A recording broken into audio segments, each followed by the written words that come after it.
نو 2 بجې په غوږونه نیولې وم. لږ تیز بچې لږ تیز. 2 بجې په غوږونه نیولې وم. 2 بجې په غوږونه نیولې وم. بیا کمرې ته بوتلول یو قار صاحب خونه لختې بیا ماته کړه. کم قاري صاحب نوم ورسره وایه؟ بختي امین. بختي امین ښه بیا؟ بیا څلور کسانه مې نور ونیو. بیا مشر قار صاحب راغی مختیم. څه نوم یې دی؟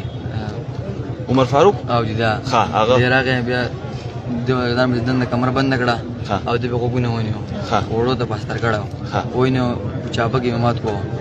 غوږونه یې ونیول ماښام موږ د لږ ټیم و د بیا راولیدو خپل اسونه کار ختم کړو. بیا پرې خو بیا کېنو بیا مې کې بیا راغی بیا غوږونه ونیو. بیا لږ څه دوه بیا ماته یو بر راوړه.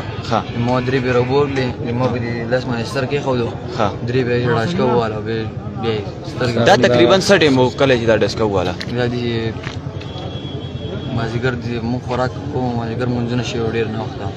دې کاري صاحب چې والو څه هغه وخت مدرسه کې نور څومره ماشومان موجود وو؟ ټول ماشومان موجود ټول ډېر. او دې ټول ورته کتو په باندې چې تشدد کېدو کمره ورې بند کړه او بزان بشي ور بند کړه دې کاري صاحب. او دا درې کاري صاحبانو. او دې دا څو کسانو والله درې که یو کسو دوه کسانو والله واته ولختي والله تراشه خبر خبر وکړه وروخه خلکو دې وګړه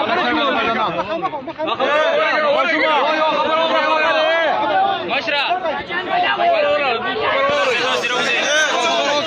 څه خبره پوری سپیس په 5 غنټه له کول 5 غنټه مسلسل خبر واته ولختي والله مونږ ورته نه ولایو وکه تاسو پرې خودو په تاسو برابر باندې کومه موږ دا د ولې نه پرې خودو یو الګ وته پرې خودو یو الګ پرې خودو یو الګ پرې خودو هغه ته یو ستانه چر ګټه خلاصيږي پتا را باندې کم خاندلې قاری صاحب چې و قاری صاحب ستړی شو صاحبن شو قاری یو عمر دی یو عمر دی یو بخت امین دی یو عمر دی یو بخت امین دی قاری یو محسن دی یو محسن دی او محسن ډول غټ بړوا دی غټ بړوا ها غټ بړوا دی محسن اخو پرې دی اخو پرې دی زه څنګه راوغوته مې مې اوس په بس سات باندې ښه څنګه راوغوته دا خبره یو کله دی محسن دا خبره یو کله چې دالک مړ کوي دا کور نه راځي راخله ولې دا موږ ته دي نه